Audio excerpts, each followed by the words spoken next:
Well, good afternoon, everybody. This is Steel News, and I'm Ann Vandersteel. And today's show is about truth, like as if it isn't always about truth.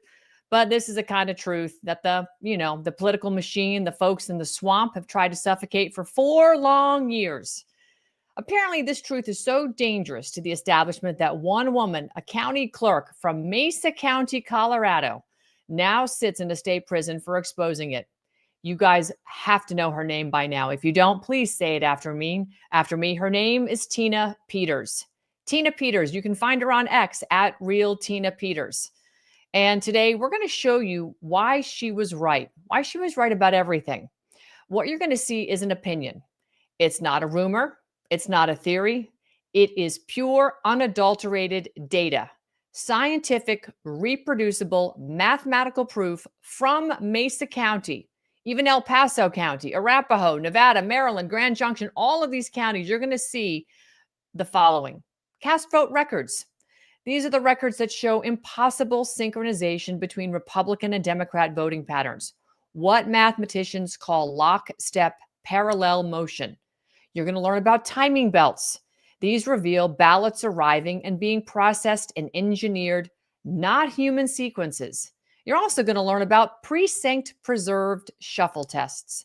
Yep, this is the gold standard that proves that the certified results could not have happened in a natural human election. And in Grand Junction, the election that first triggered Tina's alarm, we see 9 simultaneous instances of lockstep behavior, an event so mathematically improbable it exceeds 1 in a billion odds. We're also going to show you why Tina understood that what she found wasn't just a local issue. It was a national one, a coordinated systemic manipulation of American elections through software-driven flip functions, algorithmic timing, and a registration roll system designed to feed phantom ballots into machine-counted results. For this, Tina Peters was prosecuted. For this, she was silenced. For this, she has been locked away. But the evidence she preserved, the images she took, the records she saved have now been analyzed by independent experts across the country, and the verdict is clear. Tina Peters did her duty. Tina Peters told the truth, and Tina Peters must be freed. Joining me now is an election integrity researcher, Roger Fuller, whose work validates the very data that Tina risked her life and career to document. Let's begin. Roger, great to have you here. Please join me up on the stage as we dive into what I consider to be the black abyss of election integrity. And apparently there's really smart people that swim around this black abyss, and you happen to be just one of them who has now put this together into a slide presentation that we're going to painstakingly go through, although you've made it a lot less painful, so people can be fully aware of what Tina uncovered and what she preserved, and frankly, what President Trump should be screaming from the rooftops to make sure she is out of state prison yesterday. So thanks for being here. My pleasure and my honor to be with you. Thank you. Well, Roger, I want to start really simple here because this election integrity let me interject something first. You mentioned the registration and the fake ballot stuff. That's how I actually got started on this stuff. I did analysis of registration patterns. So back in the day when it, before motor voter and stuff, that took a little effort to get registered, about 65% of the eligible people would register. And only about half of them would vote. These are people actually, interested in what's going on. So what you'd find is that the 35% maybe of eligible population, that's over 18 population, would vote. So I did this big study especially across the states that were obviously rigging during 2020. And with the fresh 2020 census, I did county by county in several states. And Michigan, for example, has 83 counties, and 67 of those counties, there's only 17 left over. 67 of those counties have more than 100% of the eligible population registered. Okay. Gee, that's a miracle. And then they're having like 80 or 90% turnout on that. Yeah. Okay, listen, so, I'm not, we know this. I live in Florida. We have the county that I live in had 137% turnout. I'm sorry, the county next to me, next door to the one I live in, had 137% turnout. when they planted Limousine liberal Patrick Murphy in and got rid of Colonel Allen West, and they stole that election years ago. So we're very well read up on Florida. This situation in Florida is my big disappointment in Ron DeSantis, because he knew about this and did nothing about it. Right. So. Well, we're going to get to the bottom of that, because I've been having dialogue through mutual people that are connected to Supervisor of Elections, Wendy Sartori-Link. She's the SOE down here in Palm Beach County, and she's actually the queen. She's the top SOE for the state, so everything rolls up to her. And the teams that have been working down here around the clock that have put together what I consider the most very compelling evidence of how they've stolen elections here, particularly down ballot ones, is so overwhelming that, I've been posting about it, and apparently she wants to have a conversation with me. So there is a meeting that is being set up, and I'm going to bring this very intelligent team in that has been, providing data to me that I have, basically displayed in lay speak so the public can understand, and it's ruffled some feathers. So I think we need to get to the bottom of it. But according to my connections, they say that she wants to resolve these issues, which I think is fantastic. So I'm open to the meeting. I'm looking forward to having a dialogue, presenting the evidence, and hopefully we can resolve these issues. But let's refocus here on Tina, because we got to keep us a little. Colorado. So Michigan was the worst. Colorado was, I think, second. Right. It's 24 of the 64 counties in Colorado have more than 100% registered. In Colorado's all mail votes. So every one of those fake registrations generates a mail ballot that goes into an unmonitored drop box and winds up at the central counting location. Okay. So this is the beginning of the story. Great. So I want to just, before we dive into the slides, I want to keep it very simple. So for people who really aren't data analysts, looking at Mesa County, what is the number one thing they need to understand about what happened there, where Tina was the Mesa County clerk? Well, the situation is that the elections are rigged everywhere. Mm-hmm. Basically, is what we can say with certainty. Tina was elected the county clerk in 2018, took office in 2019. The person she replaced had been there for a while, was had term limited. And her name is Sheila Reiner. If you look up Sheila Reiner, she's the Dominion Voting Systems representative for Colorado. And she's got a Dominion Voting Systems email address. And I think she's getting paid by them. So she wasn't the Dominion Voting Systems employee at the time she was county clerk, though, was she? Oh, yes. Oh, there's no conflict of interest there at all, is there? Oh, yes. And so she was term limited on being county clerk, so she ran for treasurer. So she was the current treasurer, and she's the person that the Secretary of State put in charge of elections in Mesa County when she removed Tina from her position, which is kind of illegitimate because she was an elected official. Right. How does somebody get removed from an elected position without going through some kind of process of impeachment or something, So Tina was administratively removed after 2021, and Sheila Reiner was reinstalled to take over. So how convenient. This whole thing is the biggest conspiracy mess you've ever seen. Yeah. Well, I think you've answered my next question before we dive into the slides, because I was asking, why is Mesa so important? Why does the data from a small Colorado county matter to the entire nation? But you've got foxes guarding the hen house, and they're living in the hen house. Yes. And working for and so what happened with Tina was that Tina, if you ever watched her Selection Code movie, after the 2020 election, she had heard all the stuff about the election being rigged for Trump, but she thought her election was okay. And in fact, the Mesa County general election was not obviously rigged. I mean, when we go back and look at everything, along with everything else in Colorado, it's all connected. But it wasn't abusively rigged. And it turns out that in Mesa County, the vote was almost 2-1 Trump over Biden in the presidential election. So Mesa County is a really red county. That's actually one of the first slides. We should get into the slides. Okay, but then they had this little local election in Grand Junction, And so if we go to that, let me see. I'll put it up. Okay, Let me put it up. go Okay, so for it.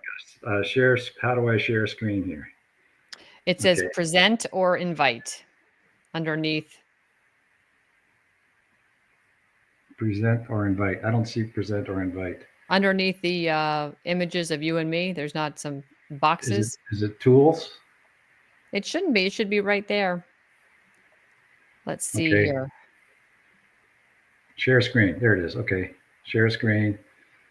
Screen sharing with easiest and two monitors. Share screen. Okay, I want to share this screen. Wait a minute, I want to share the big screen. Okay, no, I want to share my big screen and I want to put this on the slideshow from beginning. Okay, share.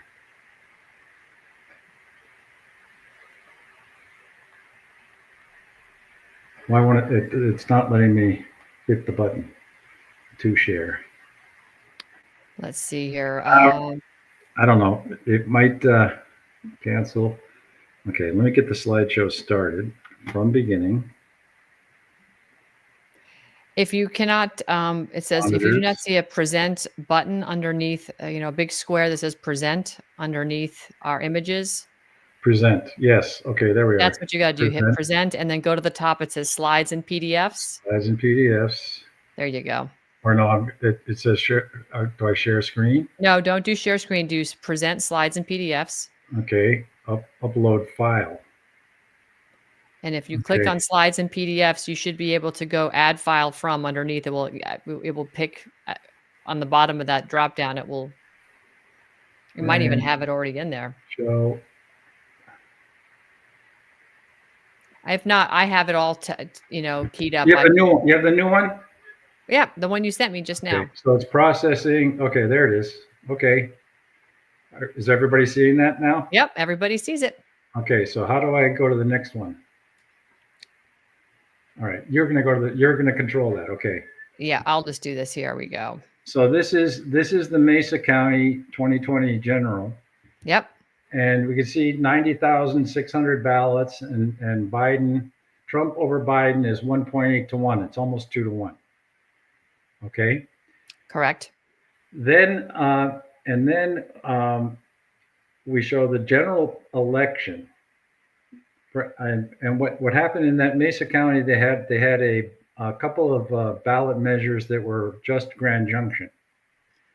So I looked at the Grand Junction ballot measures to pull out a subset of Grand Junction voters to see what they were doing in the 2020 election. So you see in the any of three category there, I got 50,000 Grand Junction voters. Mm-hmm. And they voted 3-2, 1.5 to 1, 3-2, also for Trump over Biden. So this is a really red county, even though going back later, this was pushed a little bit, along with everything else in Colorado to favor Democrats. Okay, so the next slide. Mm-hmm. So then what happens is there's a small election in Grand Junction only for the city council races, and there were 4 city council races and 3 ballot measures, 5 precincts. Okay, so all 4 of the Republican incumbents were defeated, and with really similar vote totals. I mean, if you look at the Republican vote totals, they're all within a few hundred. The 63, 69, 61, 61. They're all these vote totals are very, very similar, which was suspicious in the first place. Okay, and this is a totally red county and city, and like Sharona Butler had been working in this area to make sure that the right people got elected to the city council in Grand Junction. Right. And the thing was completely overturned. Okay.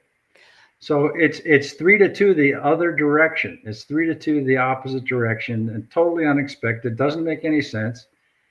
And this is when Tina realized, hey, something's going on, and she started looking into it. So essentially, what you're showing us here is that in Grand Junction, they elected basically, I think it was four, right? Or Four far left city council candidates yeah, passing very very far left. I mean, very far left. They passed three measures. if you read their statements, you hear things like, we got to have LGBTQ imposed on all the kids in the schools and stuff. Okay. So You know, they're electing four far left city council candidates. They passed three measures.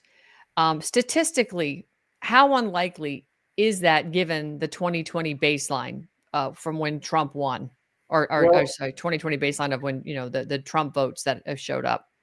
again, this is what we get to is we don't really get particular proof of who was pushed to win or who was not pushed to win. So what What was it that caught Tina's attention on this extreme inversion? it caught Tina's attention because this outcome was just insane. Okay, that they flipped these four Republicans to Democrat all the same, all at once. Right. And when 6 months before the same people had voted 3-2 for Trump.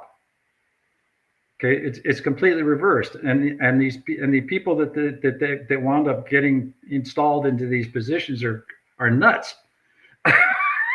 Yeah. Okay. Well, So but that's what we see. That's what we see in the government. what Edward and I have been doing is not really looking at how many votes were changed or how many of this or how many of that, which candidate should have won, anything like that. Our real objective is to prove beyond a shadow of a doubt that they were manipulated algorithmically. Okay, that the operation was to manipulate the ballots. We are proving that the things these outcomes we see are not possible in a normal election, which means that it must have been something happening through software manipulation during the process. So basically, it's not about overturning an election. It's about getting absolute proof so we can require that these systems be removed. Okay, that's what our objective is. So Okay. something like this is this is just the flag that was raised. This election was so unusual that Tina started looking into things. Okay, Sure. So and shortly after this, in the middle of April, I guess as soon as Tina started asking questions, in the middle of April, Dominion Voting Systems she was ordered to let Dominion Voting Systems come in and install a trusted build, quote unquote. right. Now it's a trusted build because it gets rid of all the evidence from the previous elections. Right. And didn't she get a letter from Dominion that told her to back up the systems because they were going to do this trusted build? I'm not sure about that, but she knows that one of her parts of her job is to do so. Right. So she asked for support to send for them to send in an IT person to make a backup of the disk, and that was refused, and then they started this persecution. Right. So the things that she's been convicted of are tampering with election equipment, or identity theft, bringing in somebody who's unauthorized, that kind of stuff, because she had to bring in somebody unauthorized. And she borrowed a badge from one of her other subordinates to bring him in. And so, but they got the data, and they gave that, that went to Jeff O'Donnell, Raccoon, and to Code Monkey Z. Okay, and so one of the things they have her in jail on is that Code Monkey Z, in one of his shows, there was a blurred partial password that you could read a few of the digits of. Okay, turns out it was an expired password. Okay, and that's one of the things, is revealing a password. That's one of the charges that she had and was convicted on. Mm-hmm. And then we find out that just in the lead up to the 2024 election, Jenna Griswold released 6,000 active passwords. Right. Anyone could read, and nothing happens. The Secretary of State Yeah. released the passwords, the BIOS passwords. Yeah. of Right. 6,000 of them. But she's You know? still Secretary of State and she's still walking around Oh freely. yeah, and I actually saw an interview with her on one of the TV stations, and they said, but you released these 6,000. Why is Tina in jail? Why aren't you?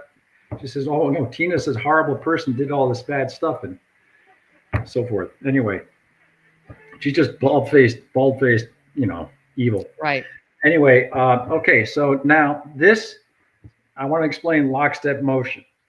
So in a normal election, you would see as people started voting, you'd see the totals bouncing around a little bit, and then the Democrats and Republicans would settle as soon as you got to say if you this one's Arapahoe County 450,000. By the time they got to 30 or 40,000, you'd see a straight line all the way across. Okay. So the first thing is, so what we do is we look at we take the people who voted for Trump and no, and the people who voted for Biden and no, like Trump and no over Trump and no plus Trump and yes. Okay, so the fraction of people who voted no on a ballot issue. This particular ballot issue is a raises taxes, and the taxes in Colorado have quadrupled. Property taxes have quadrupled since this passed. Okay, so we take the ratio of Trump and no versus Trump and no and Trump and yes, and we take the ratio of Biden and no and versus Biden and no and Biden and yes, and we plot those on a graph of a rolling average from of like 10% of the votes. So each increment we're looking at 45,000 votes. When we finish that average, we plot it, and then I add the next ballot and I take off the data from the first ballot. Okay, and so I just have like a stack of plates. Okay, right. I add a ballot to the totals, and take the average, and then I remove the one from the bottom. Okay, and then I keep doing that all the way through the process. And here's the result we get on the top. We got from Arapahoe County. This was on their website for 4 years. And you can see, you can't even hardly see that they're different. The red and the blue are the Trump and the Biden. And the yellow is the overall. And they're completely on top of each other and completely in lockstep. Okay? And this should be, this should look a lot more like the bottom one. So Arapahoe County, after we submitted the upper show here into evidence in a case in Nevada, Arapahoe County replaced the cast vote record, and this is what comes out in the replacement cast vote record. They're separated now, like the rest of the counties, and what we think is that they missed the shuffle part. They did the first two parts of the rig and then missed the third part, which shuffles things to restore the separation between Republicans and Democrats. Right. Okay, you look at the other counties, but the other thing about this is these are bouncing around too. They shouldn't bounce around either. They should be flat lines. And if you look at the red one, what you see is it's actually an overall trend downwards. Okay. And the blue line is not on the bottom thing. The blue line is not so much, the blue line is flatter. Okay. So anyway, this is probability that this can happen. And Arapahoe County, when they realized that they had this anomaly showing up in their cast vote record, they changed the cast vote record. The cast vote record is the basis for certification of the election. Right. This is like going back. This is like going back 5 years later and changing all the stats and all the scores in the World Series. So they basically changed the original cast vote record with a later replacement file with the same name, but totally different content. And they, like you said, forgot to separate it out so that you would have 3 different lines, red, yellow, and blue. And in fact, they all stacked up on top of one another, which shows lockstep, which is fraud. I mean, it just does not happen. The lockstep in the original cast vote record was this obvious crazy stuff, right? Right. Okay. So the All replacement cast vote record looks a lot like the rest of the counties that finished the job before they put out their cast vote record. okay. What it shows is the cast vote record is a forgery. Right. In this case, both of them are. Yeah. Okay. Okay. Okay. So okay. Go. So this is the story on lockstep motion. How we find it. We look at some difference in Nevada. We did Trump mail and Trump mail versus Trump early, and then Biden mail versus Biden early, and we Hmm. find some patterns like. So it's really making up a set of four items that we can then compare to each other. Because when we make a set like this, Trump no, Trump yes, Biden no, Biden yes, is what's called a disjoint set. They shouldn't communicate. They should be completely independent of each other. So when Right. we find things that connect them together like this, there's something going on inside those in the software Yeah. to Clearly. produce that. Okay. Clearly. All right. Okay. I'm going to move us on to the rolling average and the rolling totals explained, because many people don't really understand, Roger, what rolling averages are and what Okay. they are in cast vote records. So when we get to the next slide, can you Yeah. explain very simply how rolling windows work and why they reveal algorithmic manipulation? Because that's really what we're seeing right now. Okay. So the previous ones use a rolling average, and that was 450,000 ballots in the whole thing. So we add them. We take Biden and yes, Trump and yes, so forth and so on. We got four counters. So the next ballot comes in. We add the ballot. If it's Trump and yes, we add one to that counter. Okay, Hmm. and we do that for the first 45,000. We just add them up because we got to get the window. Okay. So when we get to 45,000, we take those ratios, okay, and we add them to our totalizer of the overall thing, which is going to be the average of the average of each. We do it every step, every time a ballot comes in. So the next ballot comes in. What we do is we add the data from this ballot. And we as we're doing the first 45,000, we just put them on. Once we've added it to the counter, we put it on a stack. Okay. So we get to 45,000, we take the average, and then what we do is we've got the average for that window, put it out to the file.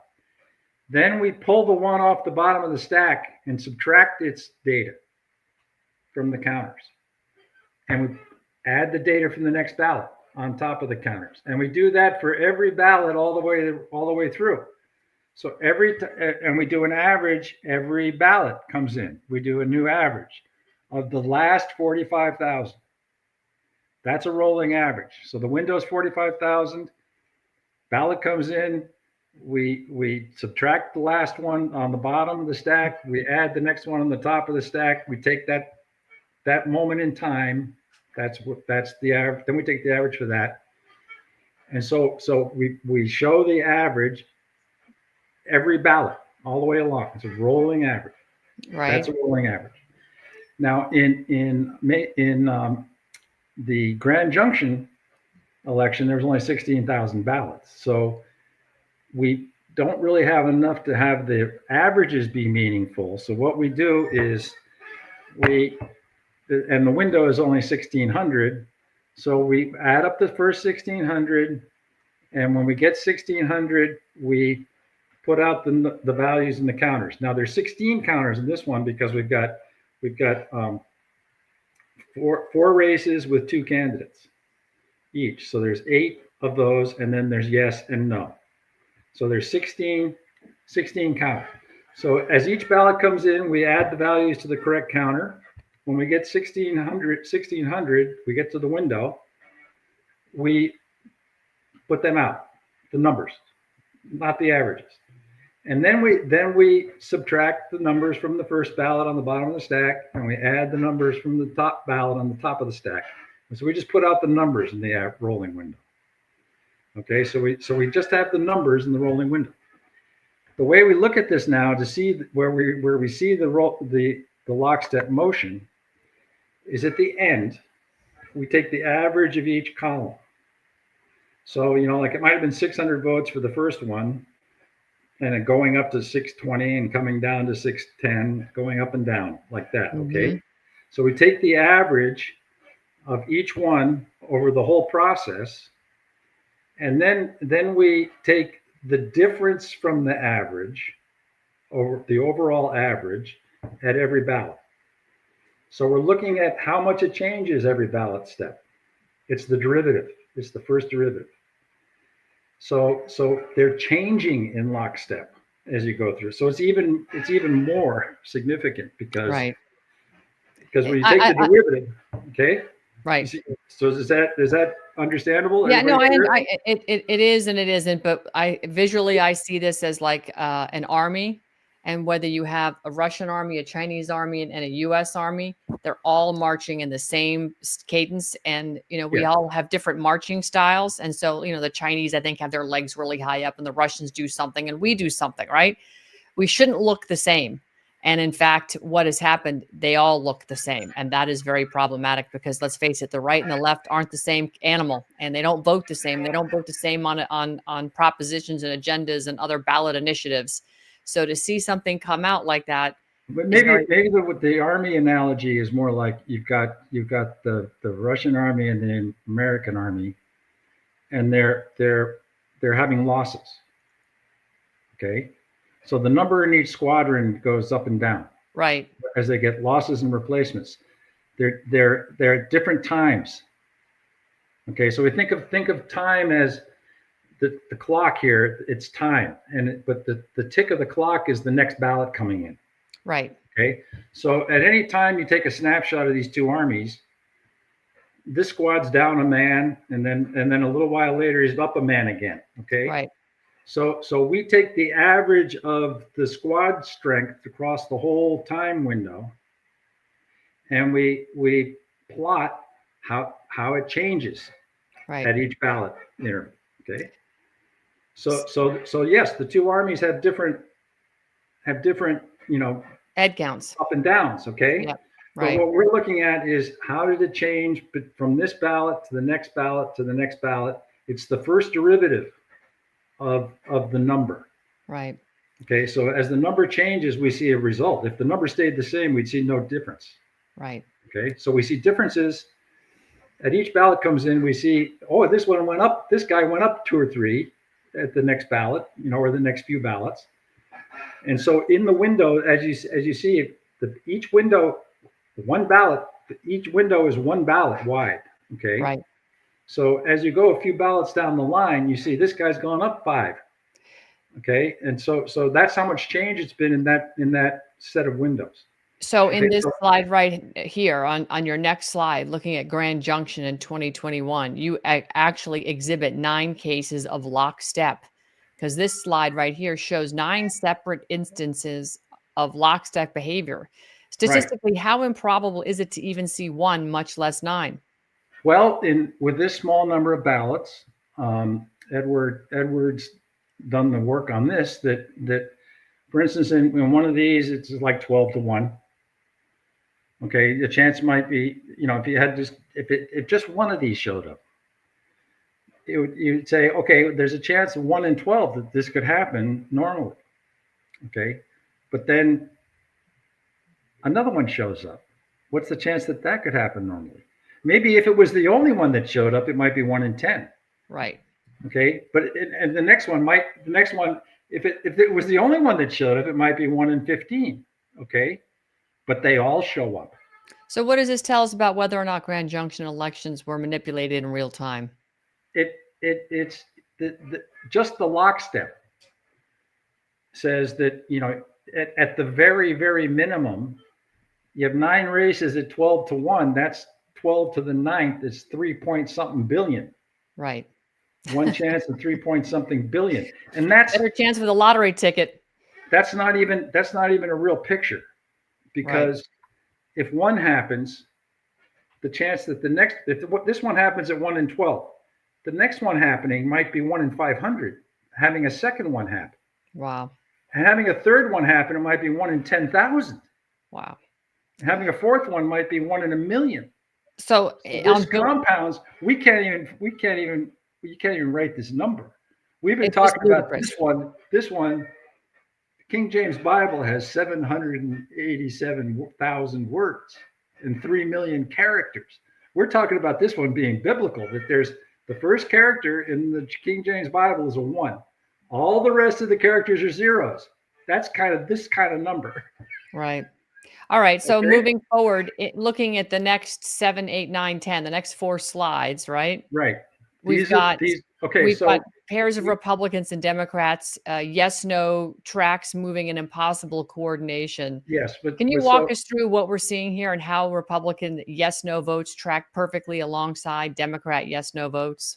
okay. So some of these are not Republican Democrat, but so this one shows the upper left shows the this these numbers, the rolling, the derivative, the rolling difference between the average Mm-hmm. for the Republican no is the dark blue, and the Republican yes is the light blue. The Democrat no is the dark red. The Democrat yes is the light red. By the You way, I see just want to address Karen Crowder. She popped in here from X, and yes, the DOJ is on this. Ed Martin has publicly tweeted about this. They are focused on Tina Peters right now. Yeah, Ed Martin has this slideshow, Great. thanks to you. And so anyway, if you just look at this globally, it doesn't look too much like they're synchronized. But if you see the light red goes up when the dark red goes down. Right. And so what this is not actually lockstep. This is what we call anti-lockstep, anti-parallel. Okay.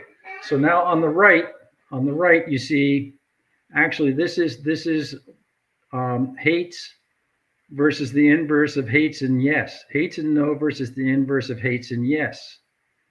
And you see that they're on top of each other. Mostly. Not as obviously as that Arapaho stuff. The Arapaho stuff was just stunning. But you can see that they track each other. And this is the derivative. Right. And then you see in the lower left slide, you see let me see, that's the other district. That's green and no versus Right. the inverse of green and yes. Okay, so and the lower right plot is the two against each other, so we can do a correlation. So we got an R squared of 0.5, which is quite high. In a normal election, that R squared would be 0. Okay. So R squared is a measure of these are correlated. In a normal election, they would not be correlated. That's the whole thing about disjoint sets. Right. Okay, so the next slide shows another one. Okay, By the the upper way, shout out left. to Mr. Wonderful. Thank you. Yep, great. We're happy to be live again. Sorry, I'm just trying to keep up with the chat here. Okay, so the upper left is the overall race on District A and Measure 2B, which is, and now we show on the right, we show the Republican versus the Democrat. Mm-hmm. So McAllister and N versus the inverse of Taggart and yes, and they're in lockstep. And then the lower left is District D in Measure 2B, lockstep. District E, Measure 2B, lockstep. Wow. Next slide. And that one's got a correlation of 0.472. Wow. So any correlation at all is Suspect. indicates that something's been done. Mathematical impossibility without Yeah. software intervention would be my guess. Well, again, the chance that one of these could occur is 1 in 12. Right. But 9 of them occurring, even if you just say they're 1 in 12, it's 12 to the 9th. Correct. That's It's 3 insane. something billion. Okay. Yeah, exactly. So we can go through these pretty quickly here. The So next one is- Karen Crowder, by the way, on X is asking who is doing this to us and for what reason? That's a good question. I was asked that question by a state representative in Arizona, and I gave the wrong answer. I said I don't know, and the answer is less I don't know and more like let's why don't you subpoena the people who wrote this software and ask them who told them to do it. Right. And so what do we have? We have the Venezuelan whistleblowers, Yes, we do. and that's what they're telling us. Okay. And but again, we don't really know. Well, we talk about it in a minute about how this all happened. It's the Hugo Chavez 2003 and Right. and All right. We'll creating park that. Smartmatic. We'll park that on the side Yeah, of the we did road. that. Let's finish this presentation. Okay. So the next one's in we're down to the third set of graphs here. You want to go back? So another one. Okay, so this is district. So okay, so this one is District D, the overall race, marijuana, 2B, so forth. And you can see now. Okay, with the next slide, we did this one already. Right. Okay, the next slide is the Measure 2A tax hike, overall race, with Andrews and Wrights and Because everybody wants to raise their taxes. Yeah. This is what it shows you, that everybody it's even worse than that, because it's like while the machines are running, the Democrats and Republicans by telepathy change their votes together. You see, because they're not going to change a yes vote. They're going to change no votes, but they change no votes on Republicans and Democrats. Right. So all the Democrats and Republicans that voted no, at the time these ballots are being run through the machine, they by telepathy change their votes. Okay? Because this is all we're looking at is the results they gave us of the process where they tabulated the ballots. Okay? We're not allowed to look at the ballots. We're not allowed to see anything else but this cast vote record that they produced for us. Okay, we're not allowed to look at anything. So these slides are showing both lockstep and anti-parallel movement. Well, in Arapahoe, they were moving together. Right. Down the line. Here, what happens is these go up while these go down. These go down while these go up. They're right. an anti-lockstep. Okay. So it's just we just invert one of them, and then they lie on top of each other. All right. So then I guess maybe the other question would be, why are ballot measures where you're seeing yes, no's, et cetera, not actual candidate races, often the clearest indicator of algorithmic interference? It gets a little deep here, because basically we're trying to build these disjoint sets. Right. Okay. So in Nevada in 2020, we made the disjoint sets with Biden, Trump in mail, Trump in early, Biden in mail, Biden in early. Okay, so make four sets that you can compare to each other. We in about a year ago, or a little over a year ago, a suggestion was made that why are all these abortion measures passing? Why are all these tax measures passing? People don't want to raise their taxes. Why are all these passing? So we started looking at ballot measures, and this is all that comes out. Yeah. I mean, we just started. This is weird stuff. I mean, we've seen so much weird stuff. Here's more weird stuff. Let's look at the ballot measures. They're branding us a bunch of lunatics that want to pay more and kill our babies. That's basically what they're telling us, that America has become nothing but a bunch of baby murdering, if you look at these, tax loving lunatics. These abortion measures, like in 2020 in Colorado, there was it would have been a prohibition against abortion after 22 weeks. But that's really 26 weeks, because it's from the time that you find out you're pregnant. So it's really 26 weeks. And it lost, of course. It didn't get passed.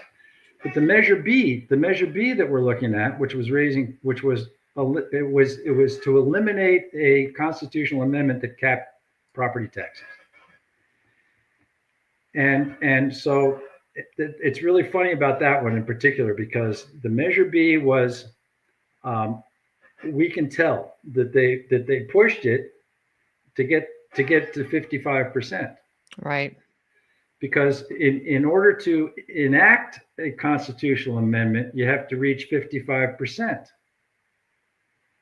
So they rigged this so it was just over 55%. Mm-hmm. Turns out to remove one, it's only 50%.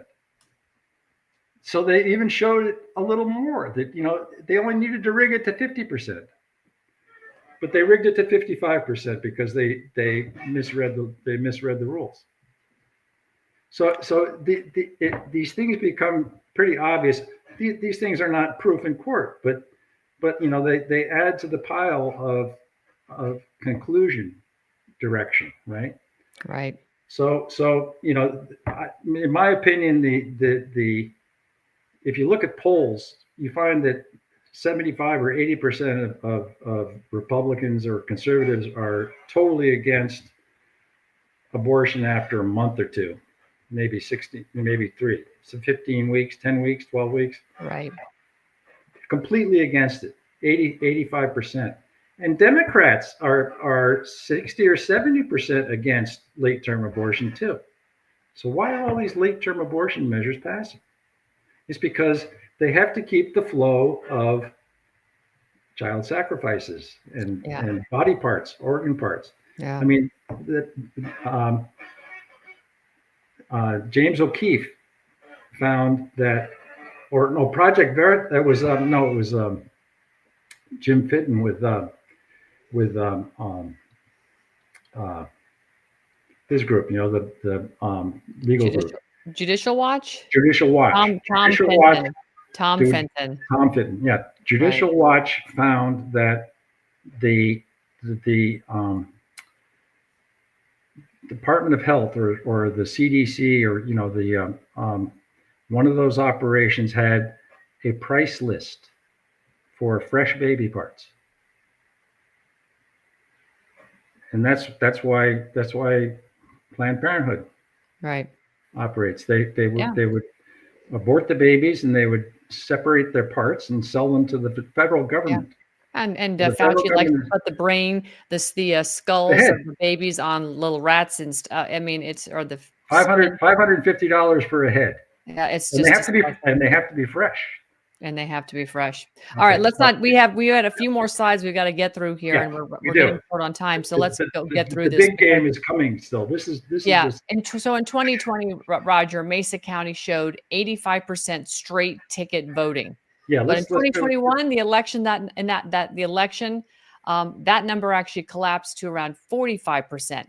Is that? I mean, you go from 85% to straight ticket voting to a 45% collapse of straight ticket voting. Is that even possible organically? I mean, people are usually lever pullers. RRRDDD. 85% will pull levers, and it collapses to 45%. That's not evidence. That's not evidence. Okay. Okay. It's consequential, and it's circumstantial. Okay. So back up one. Back up one. Okay. Here we go. Okay. Yeah. Okay. Well, that was the fourth election. Yep. Of the start. Okay, so this is a completely different way we analyze things. In Mesa County, it was with just the president, House of Representatives, and Senate. You had 86% of the people voting in both over countywide and in Grand Junction on the 3 federal ballots.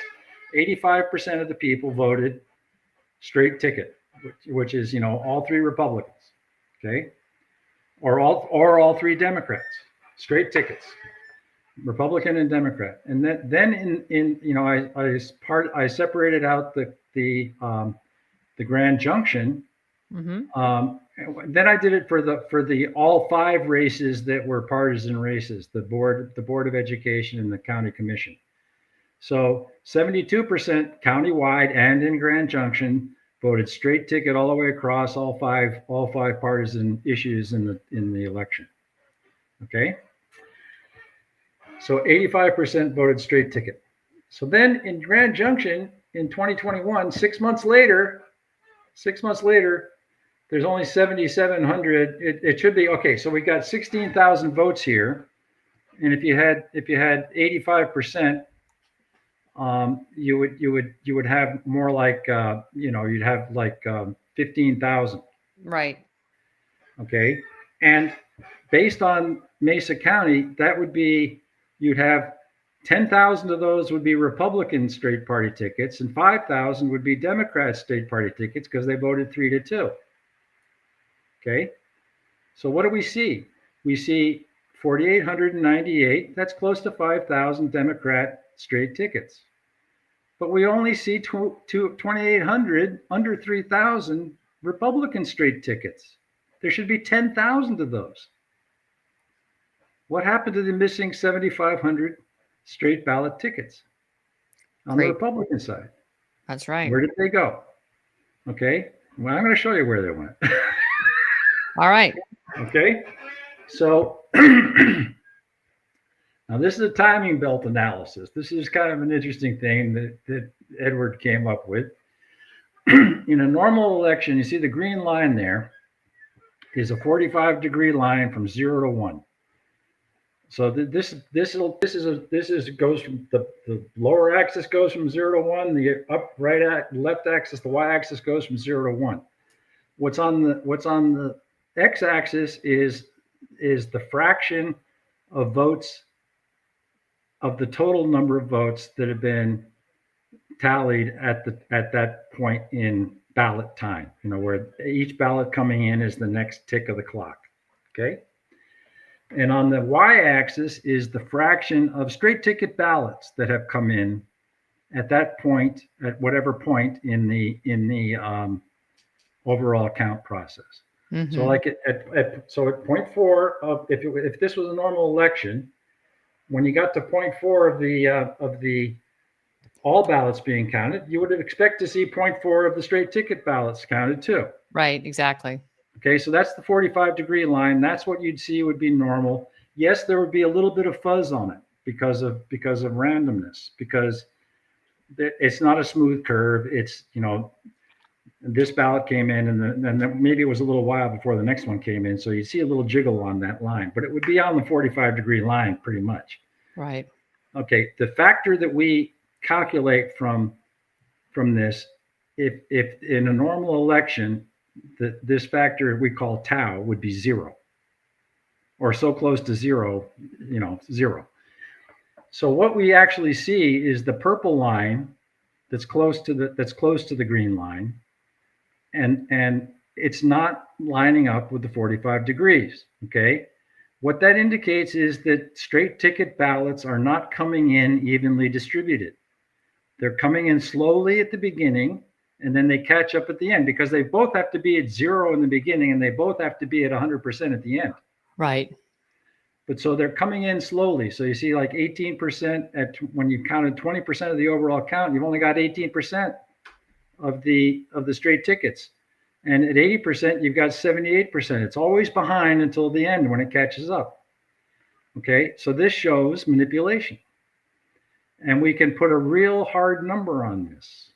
Okay, so go to the next slide. Shows this is where I separated out the Republican and the Democrat. You can see the Republican one is much farther from the green line than the other.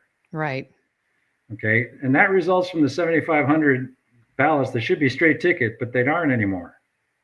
Okay, so the next one. Okay. The next one shows how we get our tau number. Okay. Now, because each ballot is the ballots come in units of one ballot, unlike we've seen in other places where they get fractional ballots, but these really come in one ballot at a time. Okay? Mm-hmm.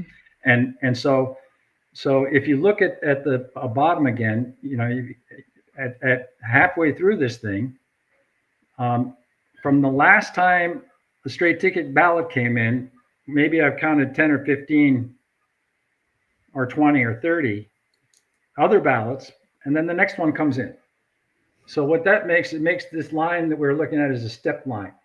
Okay. When the next ballot comes in, it steps up. to the next percentage on the y-axis. So so what we do is we can find we're measuring the area under the bowed curve, the arced curve. Right. And so the way but because it's stepped, we can make an exact measurement. It's not like taking an integral of something we don't know the formula. We can actually measure the exact area of that curve. And the way we do that is that, the first one comes in, it makes a triangle because it goes from 0 to some point and then jumps up to 1. Okay, and so we do that. We make a rectangle and a triangle for each time we find each time the next straight ticket ballot comes in, we make a new triangle and rectangle and we add up their area. We totalize the area across the whole thing. Okay, so we got a very precise measurement of that area. And we calculate our factor tau, which is the logarithm of the area over 1 minus the area. So this is getting a little too technical, I think, Roger. Well, it's just a way of looking at it. So you have the area over 1 minus the area. This is what's important, okay? So if it was on the 45-degree line, the area would be 0.5, and that ratio would be 0, because the area would be 0.5 over 1 minus 0.5. Mm-hmm.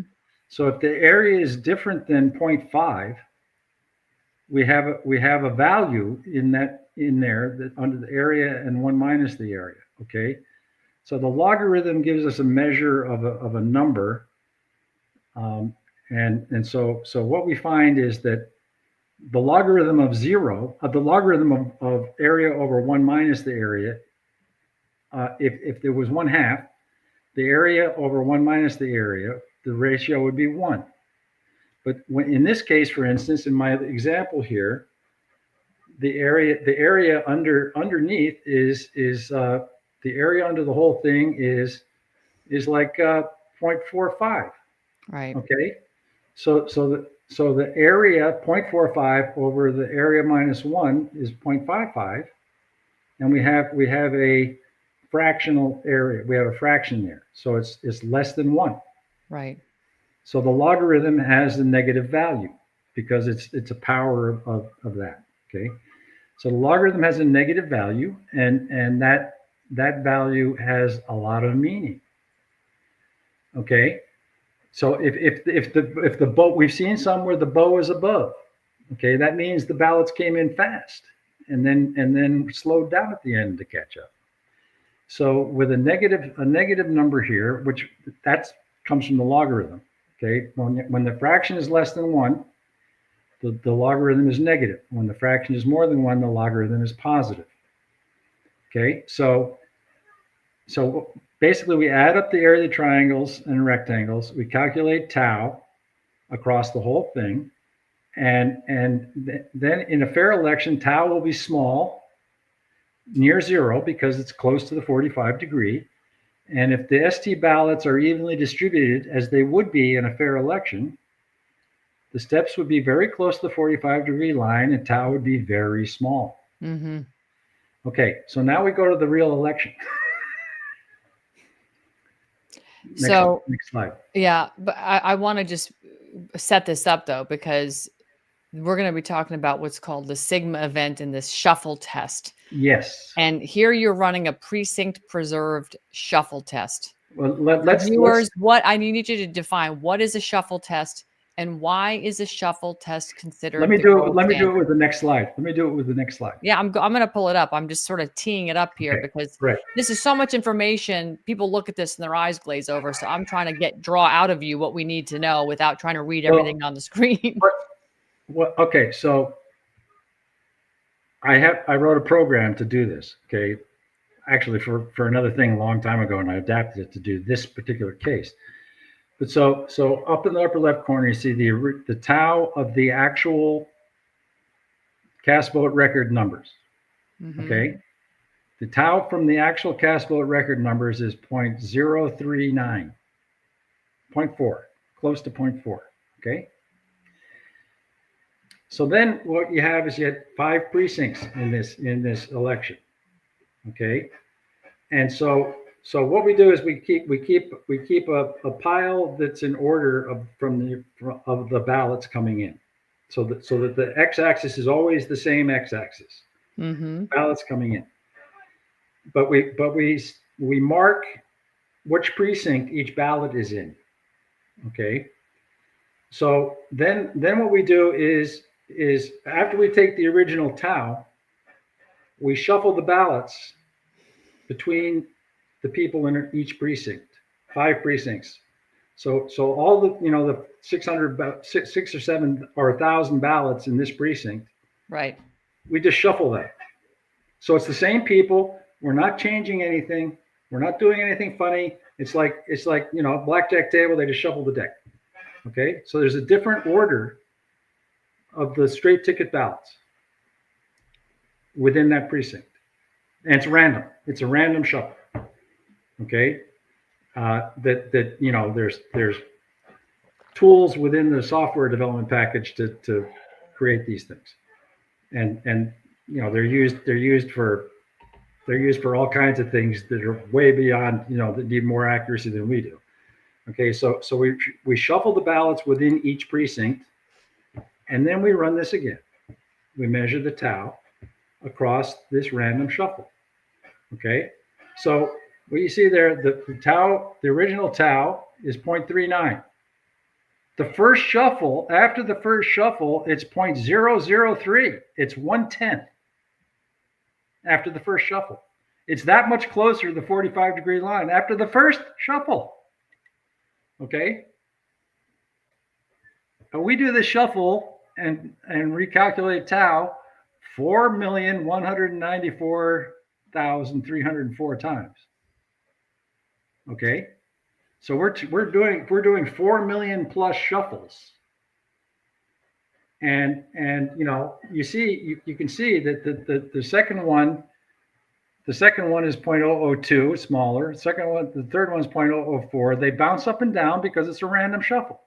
But we're getting numbers like 1.6 times 10 to the minus 5. That's really close to the 45. Okay, we do 4 million of these. All right, and we take the average of the tau of all those 4 million, and the standard deviation of those 4 million, and the chance, the sigma, it's a bell curve, and finding 0.0399 is 8 sigma off to the right. What are the odds of that? What are the odds of an 8 sigma event? Well, 8 sigma turns into your thing is stepping on all the numbers, but 8 sigma translates to a probability of 1 chance in 2.16 quadrillion. Huh. So I'm guessing that proves something mathematically there, Roger?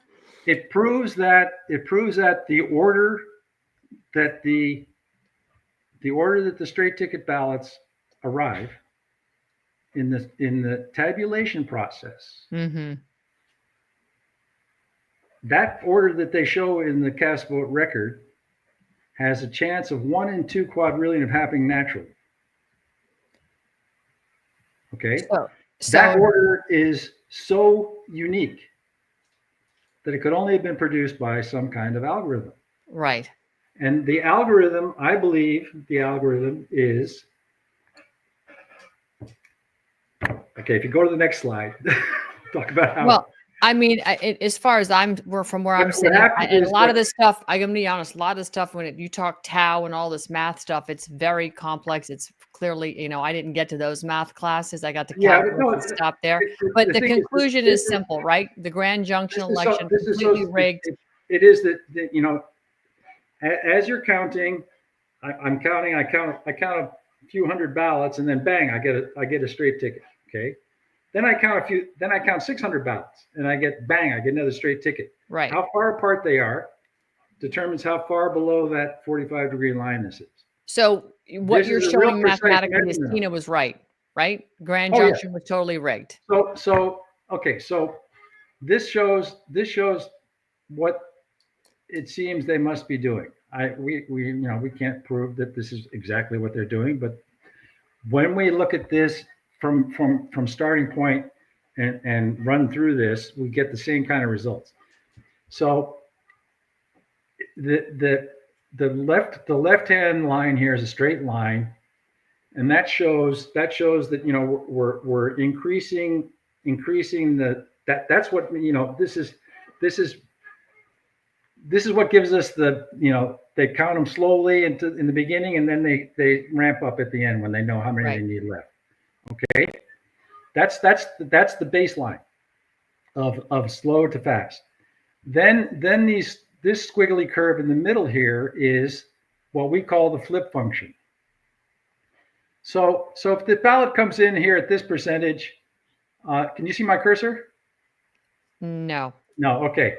So like the first peak there is that they're not going to, they want this to pass, so they they're not going to mess with any or they want the Democrats to win. They're not going to mess with any Democrat vote, or they're not going to mess with any yes vote.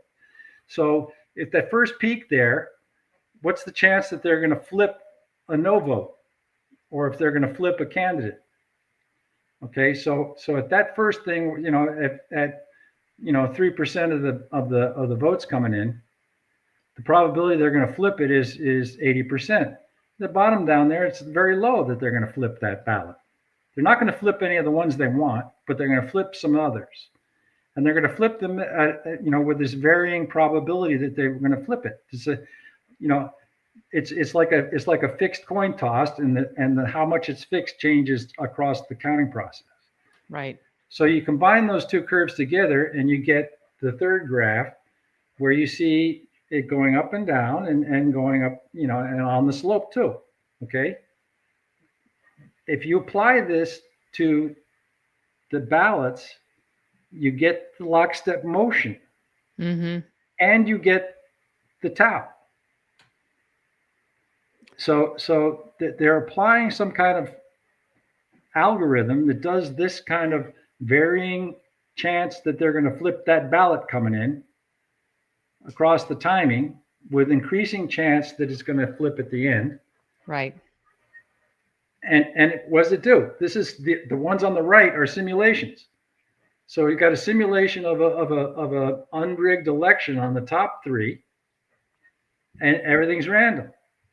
You apply that flip function to that election, and what do you get? You get lockstep motion, and you get tau. Yep.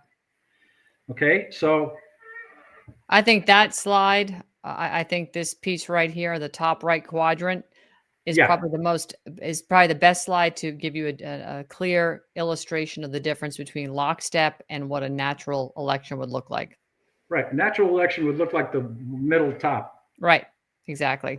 Okay. And the middle bottom is after that flip function has been applied. Right. So it produces the lockstep motion, and it also produces this difference. So go back to the last slide, previous slide. Okay. Next one. Okay. The lockstep motion and the timing belt analysis prove that there was manipulation. Okay. We can't say how many votes exactly they flipped. We can't say who they flipped them from or what they flipped them to.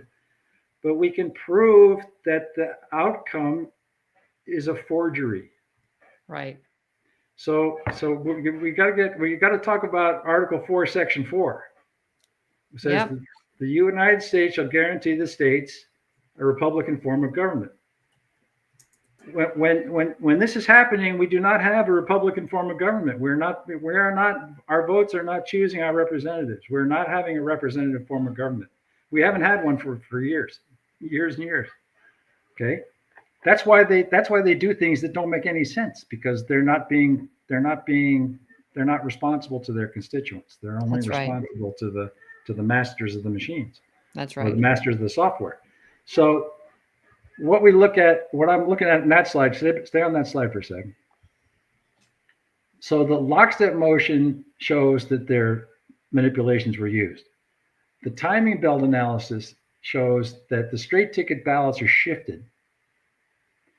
The only conclusion is that there should have been 10,000 straight ticket Republican ballots. Right. What we saw with that flip function is they weren't flipping any of the Democrat ones. That's why we see 5,000 Democrat ones. They were only flipping Republicans to Democrats to win these races. So when they flip one Republican off a straight ticket, it's not a straight ticket anymore. Correct. And that's why we have this analysis. Right. Because it's only the surviving straight tickets. And that's why you saw in some areas, I mean, well, they actually, what they did was they applied this to the down ballot races in 2024. You know, we were able to stop the Trump steal, but we didn't stop the down ballot steals. And a lot of precincts that were very red voted blue, even though they voted for Trump. I think that they planned it that way, actually. Yeah, I agree with you. I think they planned it. They planned to have everybody worried about stealing Trump for Kamala being the president, and that they set it up so it looked that way, like they were going to do it. And guess what? Trump wins. Oh, everybody's happy. No, nothing to worry about. Everybody's happy until locally your town is being taken over by Sharia law. Then you're not so happy. Well, the local elections are one thing, but it was the House and the Senate. Well, yeah. Trump should have had 30 or more. He should have on his coattails in the House, and he should have had 8 or 9 senators. We should probably have a pretty near a supermajority in both houses right now. We should, and we don't. And so again, they got away with it again. And what's happening next? 2026. Yeah. And nothing's been fixed. Nothing's been fixed. Nothing's been fixed. Okay, so now I sent you the other things about how we should run elections. Well, just give us the summary, because we're pushing up on time, and I've got actually another show I've got to tape after this. So just walk us through it. I'm not going to pull the it up. The registrations are a hopeless cause. Mm-hmm. There's, short of throwing them all out and re-registering everybody, which I don't think anyone's going to do. Okay, the Real ID Act has wording in it that the Secretary of Homeland Security can at her discretion add things that you need a Real ID for. They also the Department of Homeland Security is in charge of election security and election monitoring, and they've made the equipment and the registration lists are now critical infrastructure.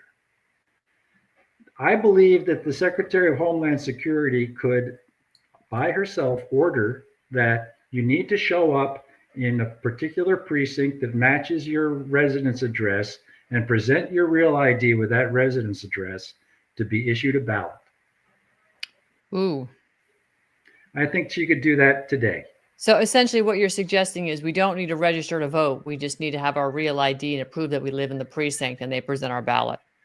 Yeah, it does. And it proves you're a citizen too. Interesting. And just bypass the registration altogether. Or maybe because the registration is too easy. I mean, the registration, you check the box and you say under penalty of perjury. How many people have ever been caught doing that? None. Zero. Right. Okay. And so, this other thing that you see going on where once in a while you hear they've arrested a few people for voting twice. Well, that maybe makes people feel good, but there's tens of millions of fake registrations. I think we need to get rid of registration altogether, and we have the replacement. It's already there. It wasn't there. It wasn't there in 2002 when HAVA was put in place. Right. That made the registrations important, but now we have the Real ID Act. It's in place. It's required for your flying on the airplane. So instead of taking the trouble to get registered to vote, go get your Real ID and then show up at the precinct on election day. And they can do it for federal elections. I mean, there's only 3 at most. In a presidential election, there's three candidates there's your House of Representatives, the Senate, and the president.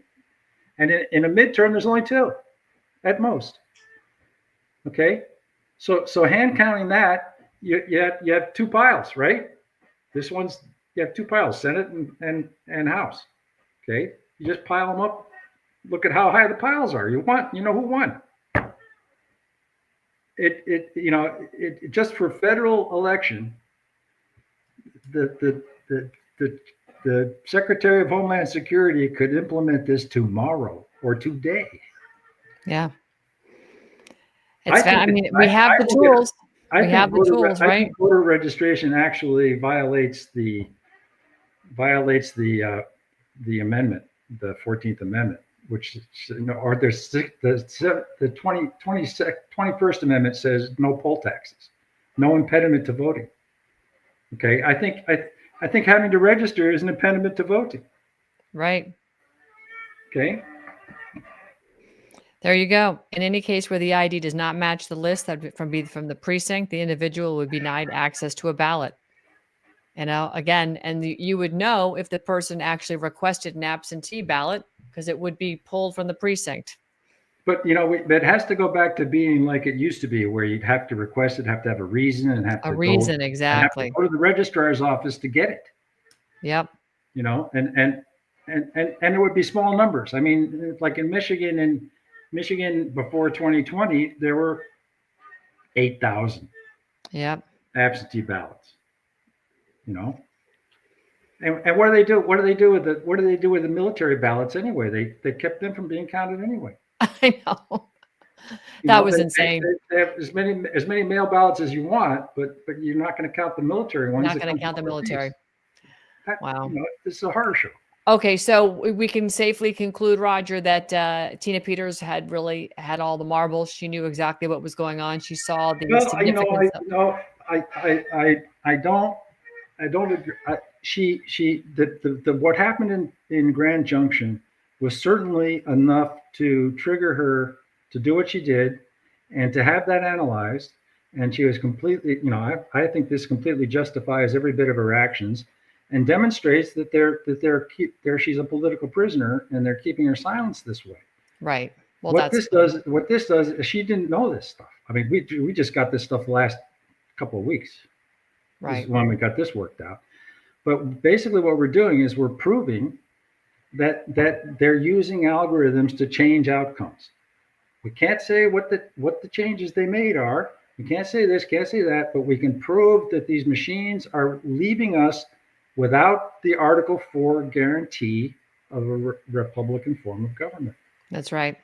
And so that's actually the basis for the case in Nevada that Andy Thompson has got underway, is that, and the beyond that is that the legislatures that were elected this way, they can't fix it.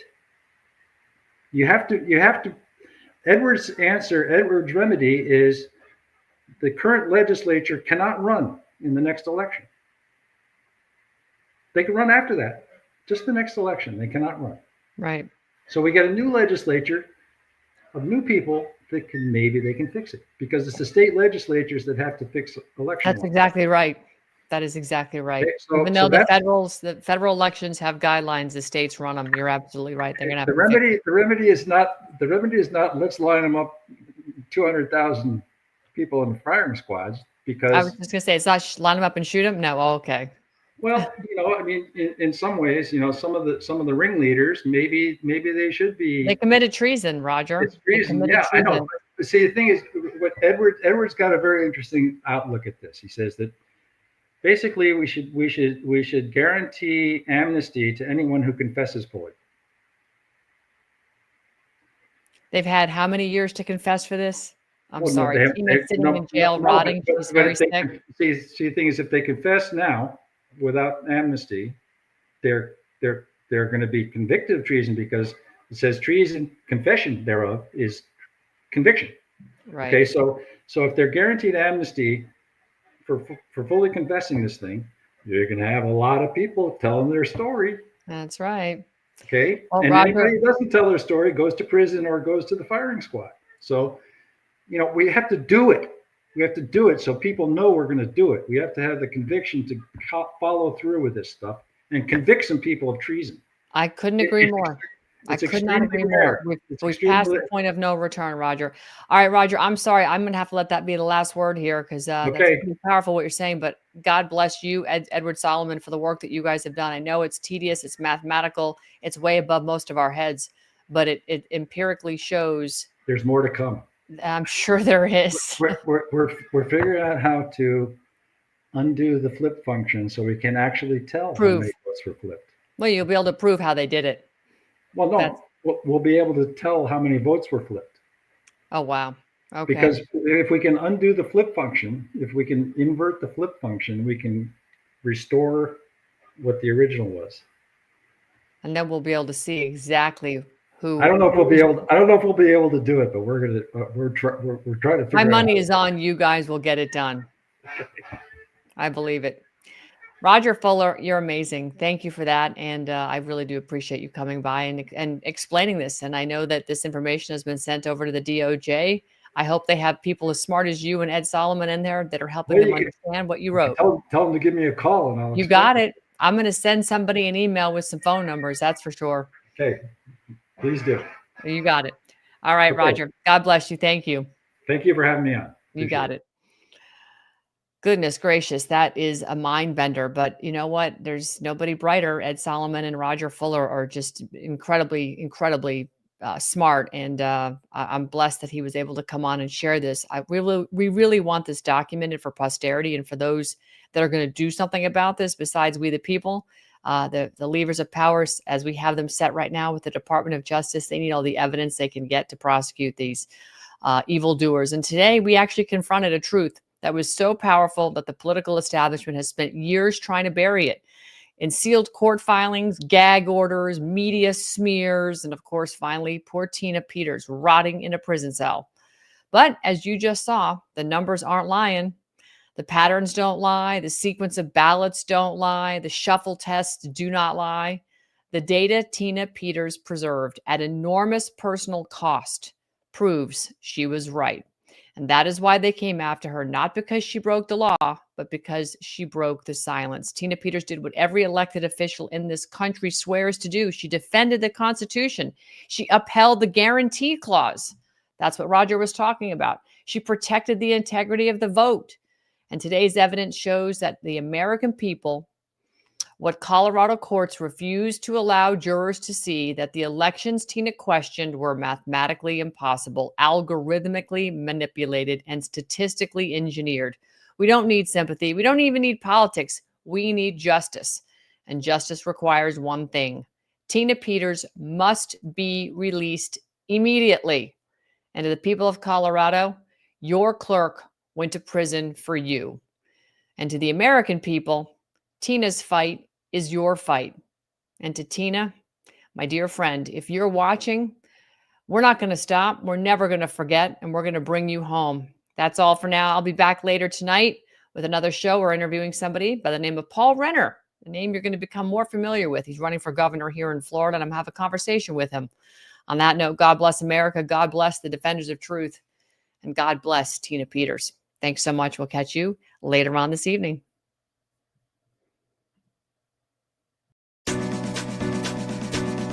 Hi, I'm Ann Vandersteel. I want to talk to you a little bit about your health. Part of my daily routine is to get up in the morning and get a little exercise on. If I have time for a mile or 7, doesn't matter. I get out the door every single day. It's important to get my body moving and get that oxygen flowing through my brains. What is also equally important is what I put in my body after I exercise. I rely on vandersteelhealth.com, where I have a delicious selection of superfoods and other supplements. But first and foremost for me are my superfoods. I have a delicious shake every single day. It is organic, all made in the United States of America, non-GMO, never processed before, dehydrated superfoods. And when they reconstitute with water, milk, or whatever juice you like, it makes a delicious, healthy, plant-based protein supplement. And I say supplement because, frankly, I use this as a meal replacement. This is what's helped me lose the last 20 pounds of COVID. I'm back down to my fighting college weight, fitting in my college clothes, and feeling better than ever. So go to vandersteelhealth.com and get your delicious superfoods. Get on the transformation program with us. It's a 30-day kickoff, and it will get your day starting out great, and watch the weight just fall off, watch the energy increase, the brain fog lift, and of course the ancillary benefits in your hair, skin, and nails. All these things, you are what you eat. Remember that. Go to VandersteelHealth.com.